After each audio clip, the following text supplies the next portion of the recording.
Iran has sought Indian participation repeatedly. It is only the sanctions regime that has made India foot drag. Tehran is very clear. They want India alone to develop the Chabahar. They do not want to involve China if they can help it. Hello, this is Strat News Global, and I'm Tripti Nath.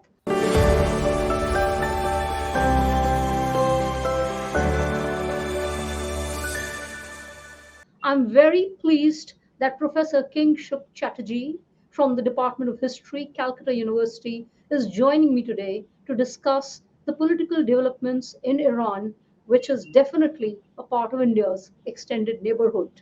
Professor Chatterjee is associated with the Institute of Foreign Policy Studies, Kolkata, and is an expert on Middle Eastern politics. He specializes in political Islam in the modern world with specific reference to Iran. Professor Chatterjee, let me begin by asking you that the world recently saw the presidential runoff in Iran with a lot of enthusiasm, and it was a tight race between low-key lawmaker Masoud Pezeshkian and the sole moderate in the original field of four candidates, and hardline former nuclear negotiator Saeed Jalili, a staunch advocate of deepening ties with Russia and China. How do you look at this presidential runoff?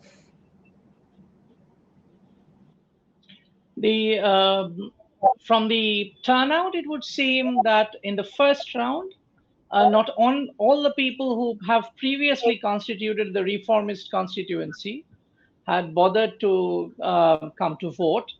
But from the increased turnout in the second round and also the increase in the tally of votes polled by Pezeshkian, it is very clear that at least some segment of the Reformist Constituency changed its mind, and that sort of pushed up the vote.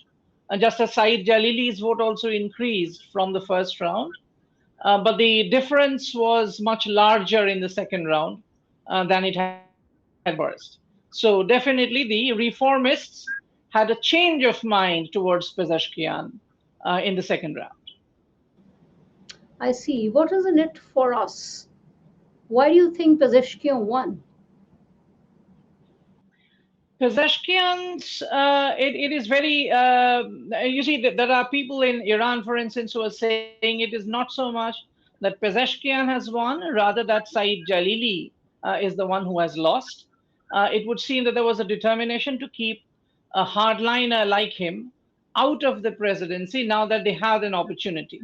In 2021, when Raisi won, it was basically beginning of what we are calling a lockstep presidency, because almost all the components of the Iranian establishment began to be dominated by the hardliners. So it's almost given an opportunity. The Iranian Reformist Constituency took it as it was given to just remove one piece from the hardline lockstep situation, so that there is an element of plurality in the political establishment.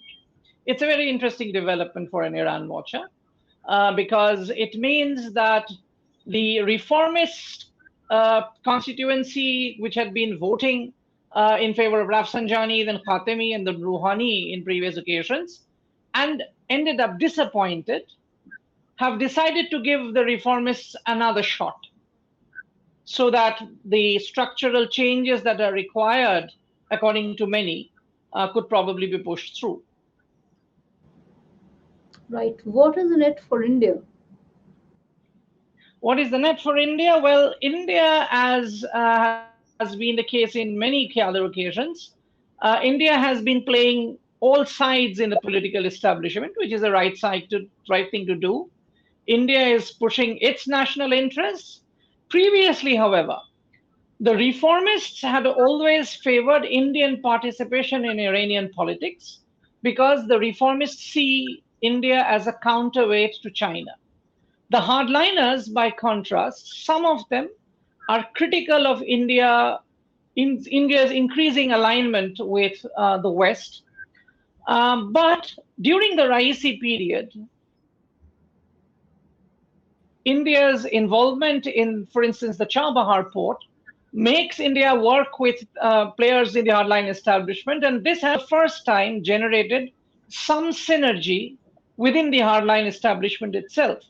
So probably you could say for the last 40 years, this is the first time that India may not actually be opposed by the hardliners if they end up deepening their ties with Iran, because now both the reformists and the hardliners have had the experience of dealing with India, and they understand that India is non-partisan in the internal affairs of other countries.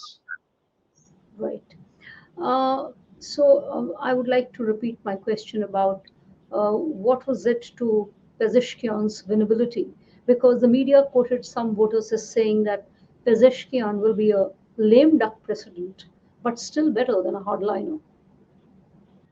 Yes, that is the opinion of those who are absolutely sort of determined to bring about reforms in Iran. But if you have seen how Iranian establishment has operated in the last several decades, whenever a reformist presidency has become too powerful, they have tried to clip their wings. So the pace of reforms has been disappointing for many. Pezeshkian is not a dyed in the wool reformist in the way Khatami had been and Rouhani also had been. Pezeshkian, however, is very clear on the basic the baseline that he would want to push. So he wants moderation in the implementation of the mandatory hijab laws. He wants them not to be mandatory. He allows it to be optional, or he is proposing that to be. If that happens, it would bring about an opening up of the Iranian public space in a way which might increase his popularity. On the other hand, Pezeshkian wants better relations with the wider world. He wants the nuclear related sanctions regime to be removed, which also might mean that there is this divide in the Iranian establishment, those who want to weaponize the nuclear program. There are others who want Iran to retain a threshold capacity but not go nuclear altogether. Pezeshkian seems to be of the latter group, so that Iran retains nuclear capability but does not go as a full-fledged nuclear weapons capable nation, which would actually throw the entire region in a tizzy. If that happens, if a deal can be worked out, which admittedly is now difficult because the American position is now hardening, given Iran's or rather, Iran's having increased its enrichment capacity. The American position would now harden. The 2015 deal will not be back on table. A fresh deal has to be brought in. But at least a negotiation could work out with Pezeshkian. It is very correct that if Khamenei objects to this, even the deal cannot be negotiated or even the negotiations cannot begin. But Khamenei is a very pragmatist kind of character. And given the heat that you have in the Middle East right now, he might put his weight behind Pezeshkian in order to calm things down a little. So whether a deal happens or not is a moot point. The negotiations might actually begin. And negotiating is always better than saber rattling.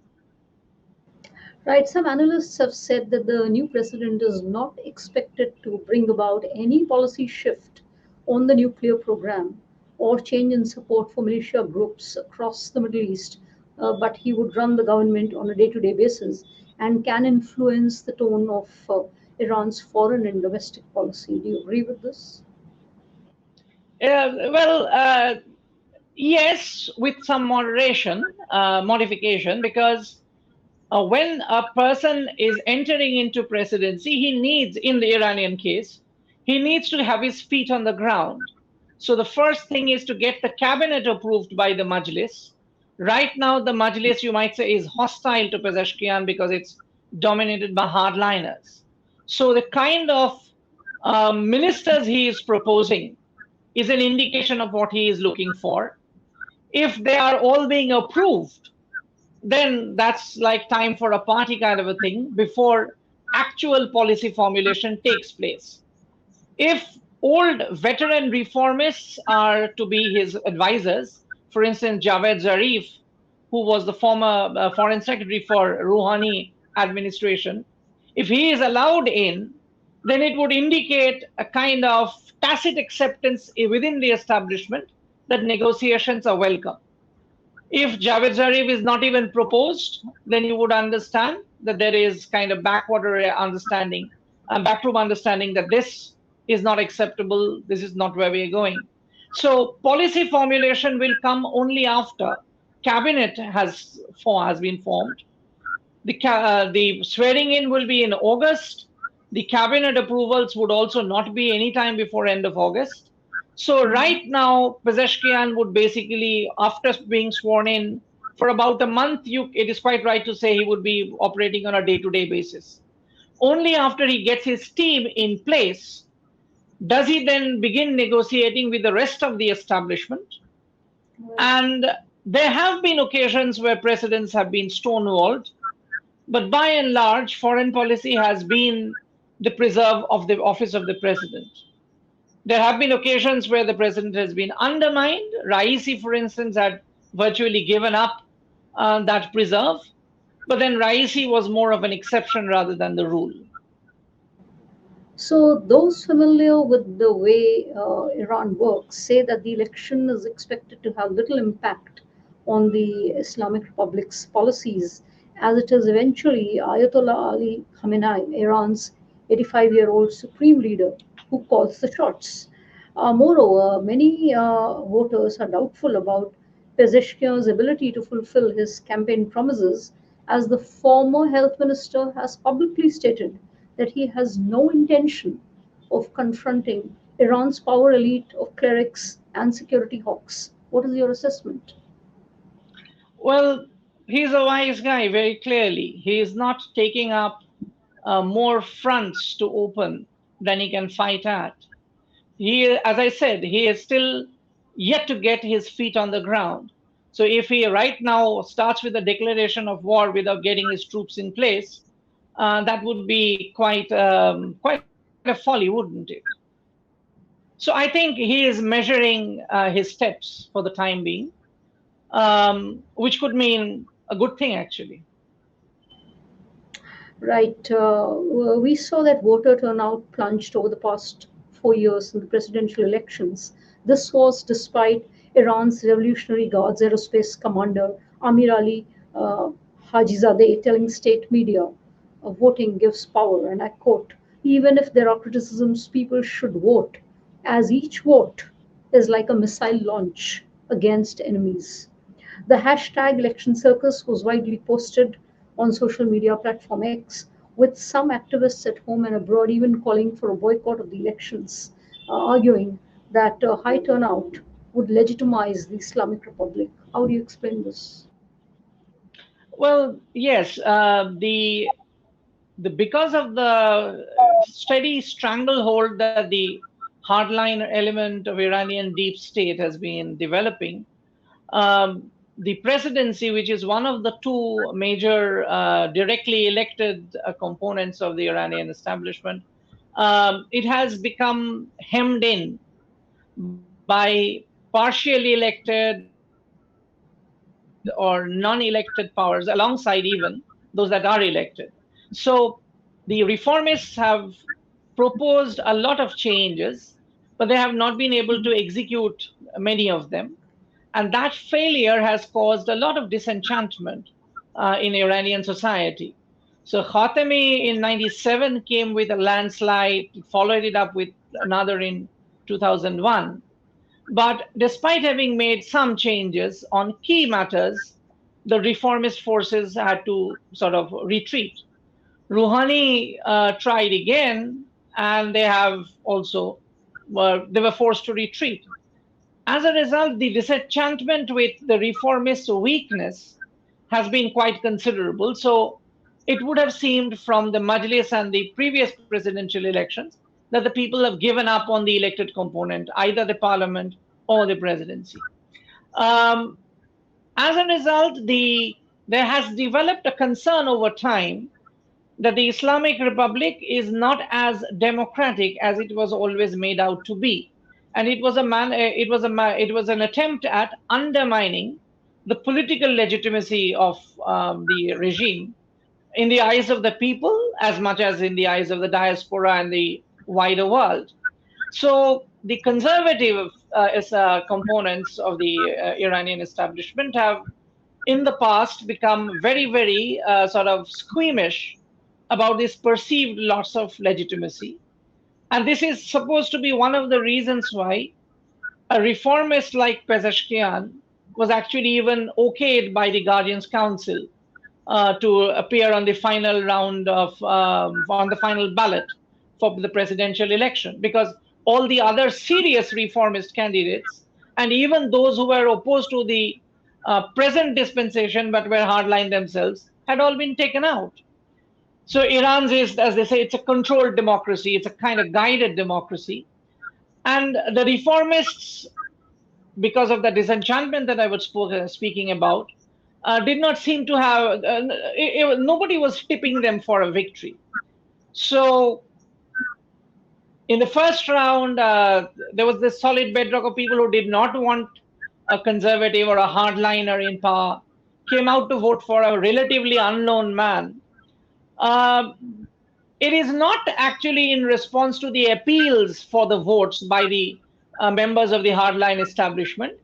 It is more like giving the establishment back a cock in the snook in the only way the Iranian people can, which is by voting for a president who is not in lockstep with the establishment. So for many people, this was a protest vote, no question about that. I see. The election coincided with escalating Middle East tensions due to the war between Israel and Iranian allies Hamas in Gaza and Hezbollah in Lebanon, and increased Western pressure on Iran over its fast advancing uranium enrichment program. How do you think Iran dealt with all these pressures? Um, when it comes to Iran's foreign policy and definitely its neighborhood policy, there is a broad spectrum of agreement. Um, Ironically, for Iran, the greatest threat, if there is any existential threat posed by anyone to the regime, it is the United States. And given the fact that the United States has been on a retreating mode from the Middle East, the instability is something that has allowed Iran's profile in the region to increase. I don't think that is negotiable for any president. What matters, however, is how that influence is played out. Right now, it is the paramilitary group of the Islamic Revolutionary Guard Corps, the IRGC as we call it, to sort of reap the benefits of this growing influence. With a more measured presidency, Iran would certainly continue to enjoy the influence, but it would become less pernicious or less menacing. Israel is another issue where you will not find too much of a difference. Nobody in Iran, either among the reformists or among the hardliners, would actually now want for there to be a break out a war. That is something nobody wants.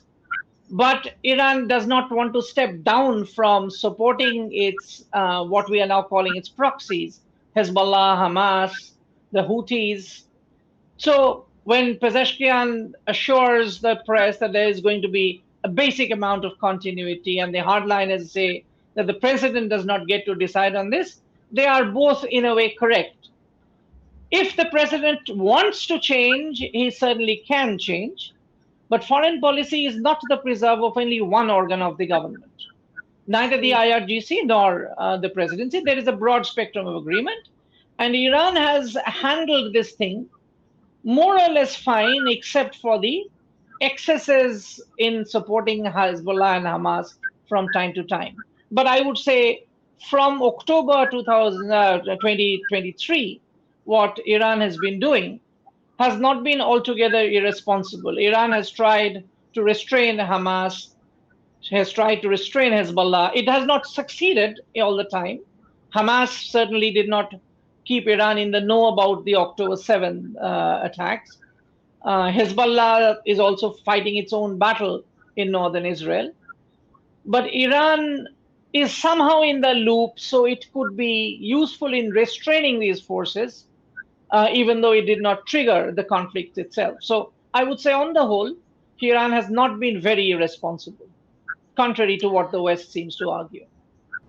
Professor Chatterjee, you would recall that in the run up to the presidential runoff, it was being said that a triumph by Pezeshkian might promote a pragmatic foreign policy, ease tensions over now stalled negotiations with major powers to revive a 2015 nuclear deal, and improve prospects for social liberalization and political pluralism. Uh, how would you look at this? Yes, there is actually a very strong possibility that this might come, but it would take a little time.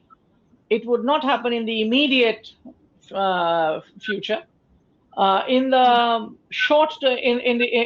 in the medium run, there is a very strong possibility that this might actually happen, because one thing changed in the spring of this year when Iran attacked Israel and Israel fought back. Israel struck a missile in Isfahan. The defense policies of both these countries are now being rewritten. Till this point of time, they were all fighting a shadow war. They were fighting in Syria, they were fighting in Iraq, they were fighting in Lebanon. But Iran did not strike on Israeli territory. Israel never struck Iranian territory directly. With the barrage of drones and missiles struck by Iran and then Israeli retaliation, for the first time, both these countries have actually targeted each other directly and shown themselves to be broadly capable of causing grave damage. Even though they wanted to avoid the conflict and they managed to do it, they climbed down. The very fact that they are now known to be capable of striking each other would make them cautious. Because if you look at it that way, if Iran and Israel have to sit down and negotiate to settle differences, what are the differences that they have to resolve? They don't have any disputed territory. Iran has its presence in Hezbollah's backyard, meaning Israel's backyard with Hezbollah. And Israel, what has Israel done to annoy Iran? It is basically a geostrategic game in which this thing is being played out. And they would not want a mere game to degenerate into a war. So in the medium run, I suspect you will find a gradual climb down, both in Israel and in Iran, but definitely in Iran, unless, and this is the point, the Gaza situation goes out of hand. And that is a very real possibility, which is the reason why I'm saying in the short run, not much perceptible change is likely to work out. It is only if the Gaza situation calms down that you will find, both in Tehran and in Tel Aviv, pragmatism prevailing, because the price to pay otherwise would be a full-fledged war, which neither of these two sides are interested in. Right. So the new presidency could actually be an opportunity for Iran, which they just might end up taking. So the world, and especially Iranians, have very painful memories of the handling of nationwide unrest sparked by the death Yeah. in custody of a young Iranian Kurdish woman, Mahsa Amini, in 2022, which was quelled by a violent state crackdown involving mass detentions and even executions. Pezeshkian at that time had taken a very strong stand on this issue. To what extent do you Yes. think that the stand that he took, where he said that all of us are accountable for this, would have led or contributed to his victory? Um, I would say it played a role in good measure in getting him Mhm. to win, because it's not so much the promises of reform, the promises of economic reforms, successful economic reforms, that is, because people on the streets of Tehran know the limitations of the power of the president in the real scenario. However, the Ministry of Interior is directly associated with the president because it's the president who appoints the Minister of Interior, and he lays out the policies that are to be implemented in this case. Now, when it comes to the mandatory hijab laws, the way it works is that someone is found with a questionable hijab on. A bad hijabi is a term in Iran that you are putting on the hijab, but that's not And some performing the showing. function it is meant. That's right. That's right. With a little bit showing, they call it bad hijabi, as against khob hijabi, which is the way it is done properly according to the more conservative components.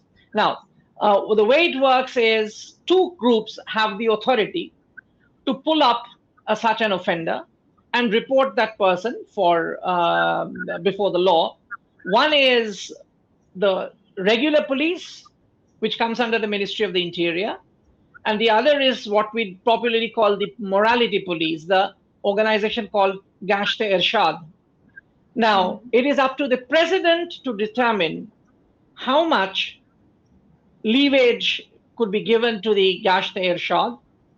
If the president were to say the Gashte Irshad does not have the constitutional authority to do anything like this, so this would not be allowed, and stands the Gashte Irshad down, and the police simply stop reporting the cases of infringement to the court, the courts will not have the suo motu jurisdiction to drag individual offenders. So this is one thing that the president, through the Minister of Interior, can easily do. If he was serious enough, which he seems to be, this is probably the path he will take, and that could result in a sort of renewed vigor in the reformist movement. This is the only case for the reformists to be a little hopeful about, because this is within their power. Professor Chatterjee, talking of political space for women, or the lack of it in Iran, if I remember accurately, I think you told me that the Iranian constitution does not have a provision for women to contest a presidential election. Is this likely to sort of, change? because the constitution of Iran says that a political personality has you have to be a political personality to run. Now, nowhere does it say that women are not allowed. It does not say anywhere that women are allowed. The conservative reading of this has traditionally been that it says an adame siyasat, a political person, a political man, literally speaking. But just as in English, the generic adam could mean just a human being. So anyone. The liberals have been arguing that it talks about a political personality rather than a person, and therefore, maybe there is no constitutional bar in this. This is being disputed, but as of now, the understanding is that women are not allowed to be elevated to the highest elective office. So it's just an interpretation. Is this likely to change? Yeah, it is. It is an interpretation. Is this likely to change? Yes, but I don't think not in the time of Khamenei. Khamenei comes from a generation which would not allow this to work out. With a new leader, a younger one, say someone of the age group of Khatami and Rouhani, it could change. Now, talking of India and Iran, there's a sea change in the energy dynamics between India and Iran. Iran now constitutes less than 1% of India's oil imports because of the US sanctions. Do you think this will change? If the sanctions go, yes, we will run to Iran to get the oil, because one is that Indian refineries are more suited to refining crude from the northern side of the Persian Gulf. So Iraq and Iran has been historically our principal sources of crude. The oil from the peninsula, the south of the Arabian Peninsula, especially from Saudi Arabia, we have been equipped to handle those crudes only for the last 10, 15 years or so. So we now can actually buy from both sides. Now, here is the thing about energy security. The more diversified your energy basket, the more diversified your sources, the better.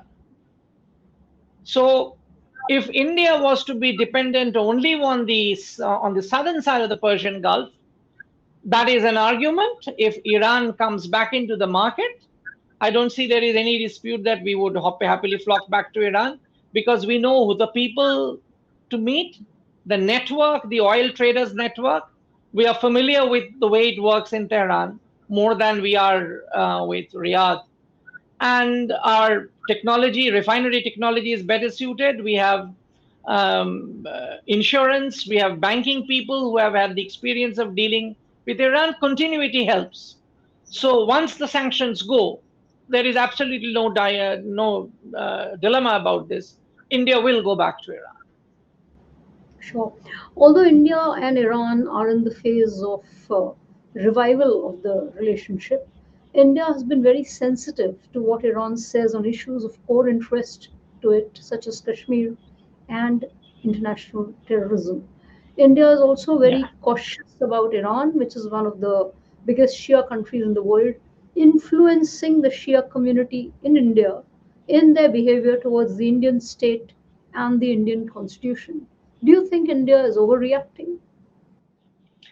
On the second point, if anybody has made that point, he certainly has overreacted, because I cannot remember at any stage the Iranians have used the Indian Shia connection to create trouble for India. It hasn't been the case in either the region of Awadh or in the region of Hyderabad, and certainly not in Kashmir. In all of these areas, the Shia behavior has never caused any political headache, or at least never given any reason for political headache. Mirza About Ghalib was, Kashmir, and that's sorry, Mirza Mirza Ghalib. Ghalib was Mirza Ghalib was not a Shia. He was a Seljuki Turk, which is generally Sunni. So he was not a Irani. He was a Turani descent. But that's another matter. The Kashmir angle thing, Kashmir is a very interesting thing. Whenever Tehran has any reason to be displeased by anything New Delhi has done, it normally sort of waves the flag on Kashmir. And whenever the problem is addressed, Tehran forgets Kashmir. So Tehran's position on Kashmir has been strategic, tactical. Whenever there is any problem with New Delhi, Kashmir flares up.